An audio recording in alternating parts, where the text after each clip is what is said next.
Davlatimiz rahbarining shaharlar jamoat transportini rivojlantirish, aholi uchun qulayliklar yaratish borasida belgilab berilgan topshiriqlariga ko'ra, Buxoro shahriga Progress Megatrans mas'uliyati cheklangan jamiyati tomonidan Xitoyda ishlab chiqarilgan 20 dona zamonaviy avtobuslar keltirildi. Mazkur avtobuslarni xarid qilish uchun 1,280,000 dollar miqdorida kredit mablag'lari ajratilgan. Birinchi navbatda mana shu aholimiz zich joylashgan hududlardan bir manzildan ikkinchi manzilga yetib borish uchun hisobga olingan. Buni mutaxassislarimiz ishlayapti. Hozir aqlli mana shu jamoat transportini boshqarish bo'yicha raqamlashtirish jarayoni boshlangan viloyatimizda. Mana xabaringiz bor, yo'l harakati xavfsizligini ta'minlash uchun hozir shahrimiz hududida kamida 5 ta yer osti yo'laklarini qurishni biz boshlaganmiz. Mana bugun ertaga xudo xolasa ikkitasi foydalanishga topshiriladi va mana shu jamoat transport vositalarining harakatlanishi ham mana shu aholi tig'iz yashaydigan joylardan bugungi kunda muammo bo'ladigan marshrutlarga qo'yiladi va birinchi navbatda eng og'ir joydan mana shu qulayliklar yaratish boshlanadi.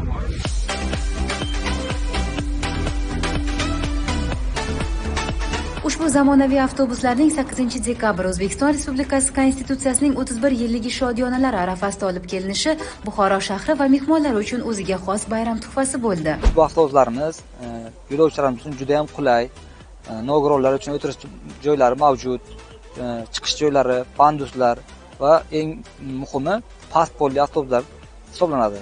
Bular 6 ta kamera bilan jihozlangan, shuningdek yo'lovchi sanash tizim qurilmalariga ega bo'lib, yo'lovchilarimizga bir qancha qulayliklarni olib keladi. Dastlabki bosqichda hozirgi paytda 20 ta avtobusimiz olib kelindi. Keyingi bosqichlarimizda yil yakuniga qadar yana qo'shimcha 80 ta avtobusga shartnoma tuzilib, 2024-yilda ushbu avtobuslarimiz Buxoro viloyatiga olib kelinishi ko'zda tutilgan. 15-20 yildan beri avtobus haydaymiz. Qulayliklari juda ham yaxshi-da bundan. Skameykalari bor, mana kameralar bor, ko'rsatib o'tiribdi hammasini. Kim minyapti, kim tushyapti. Eshiklarni ochilib yopilishlari juda ham qulay. Shoferga ham tomonlama qulayda bu. Avtobuslar shahar jamoat transportining asosiy vositasi. Aholining aksariyati ulardan har kuni ishga, o'qishga yoki boshqa joylarga yetib borish uchun foydalanadi. Mukammal jamoat transporti tizimi nafaqat yo'llardagi tirbandlikni oldini olishda, balki yo'lovchilarning xavfsiz va tezkor harakatlanishida, ekologiyaga bo'lgan yukni kamaytirishda ham asosiy o'rinni egallaydi. Yangi avtobus bilan shaharni aylanish juda ham bir o'zini odam boshqacha his qiladi. Buni mana tashkil qilgan mana prezidentimizga buni kattadan katta rahmat deymiz. Bu bizni bu yangi avtobuslarimiz albatta aholimizni ana shunday yaxshi yashashi, farovonligi uchun xizmat qiladi. Endi davlat boshimizda shunday bir nimalar borki, xalq hamma narsa xalq uchun deb mana avtobus ajratiblar Buxoro shahriga. Birinchi bo'lib mana passajir bo'ldik, keldik, yana yurdik, shaharni aylandik. Bu qulaylik, ya'ni xalqni ishga borib kelish uchun, xalqni yurishi uchun qulaylik yaratish uchun mana shu narsa ajratilgan. Bularni hammasiga shukronalar qilish kerak. Shunaqa quvonib ketdim bu avtobuslarni ko'rib, chiroyligini ko'rib. Bo'laykan-ku shunaqa shahrimiz chiroyli avtobuslarni tashkil qilibdilar. Prezidentimizga ming rahmat. Bizlar nuroniylarning ko'nglini shod etdilar. Mana mening farzandlarim ham, nevaralarim ham o'qishlarga shular transport vositasidan foydalanadi.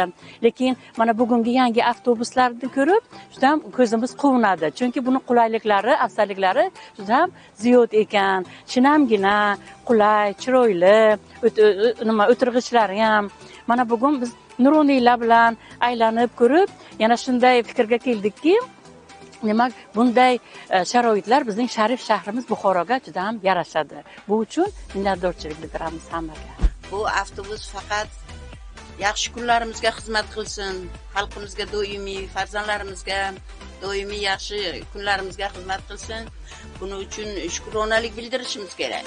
Yuqori darajadagi qulayliklarga ega zamonaviy avtobuslar joriy yilning 5-dekabr kunidan boshlab Buxoro shahri yo'nalishlarida qatnovlarni amalga oshirib, yo'lovchilarga transport xizmati ko'rsatishni boshlaydi.